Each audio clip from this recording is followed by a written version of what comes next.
ભરૂચ જિલ્લાની વાગરા તાલુકાના ઓરા ગામની સીમમાં આવેલ કેપી સોલાર એનર્જીના પેટા કોન્ટ્રાક્ટ બીપીએલ સોલાર પ્લાન્ટમાંથી થયેલ કેબલ વાયરની ચોરીના ગુનાનો ભેદ લોકલ ક્રાઇમ બ્રાન્ચની ટીમે ઉકેલી નાખ્યો છે। આ ગુનામાં પોલીસે ચોરી કરનાર અને ચોરીનો મુદ્દામાલ વેચાણ લેનાર મળીને 5 આરોપીઓને ઝડપી પાડી કુલ 58,000નો મુદ્દામાલ જપ્ત કરી કાયદેસરની કાર્યવાહી હાથ ધરી છે। મળતી માહિતી અનુસાર ભરૂચ એલસીબીની ટીમો ગણપતિ ઉત્સવ અને ઈદે મિલાદના તહેવારો અનુસંધાને ખાનગી વાહનોમાં પેટ્રોલિંગમાં હતી।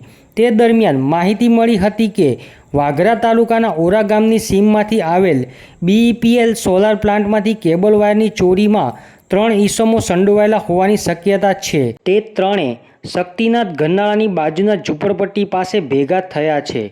માહિતીના આધારે એલસીબી ટીમે તે સ્થળ ઉપરથી શશિકાંત ઉર્ફે લાલો વિઠ્ઠલભાઈ રોહિત, અજયભાઈ રમેશભાઈ રાઠોડ અને સંજયભાઈ રમેશભાઈ વસાવાને ઝડપી પાડી એલસીબી કચેરીએ લાવી તપાસ હાથ ધરી હતી।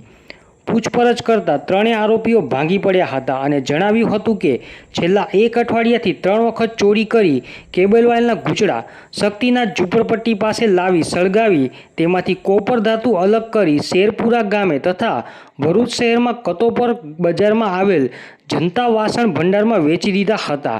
આ સમગ્ર મામલામાં એલસીબી પીઆઈ મયુર ચાવડા સાહેબ, પીએસઆઈ ડીએ તુવર સાહેબ, હેડ કોન્સ્ટેબલ હિતેશભાઈ, રજનીકાંતભાઈ, સંજયભાઈ પટેલ, શ્રીપાલસિંહ, ગોકુલભાઈ, પોલીસ કોન્સ્ટેબલ મેહુલભાઈ તથા સમગ્ર ભરૂચ એલસીબી ટીમ વર્કનું ખૂબ સારી એવી કામગીરી બજાવી છે।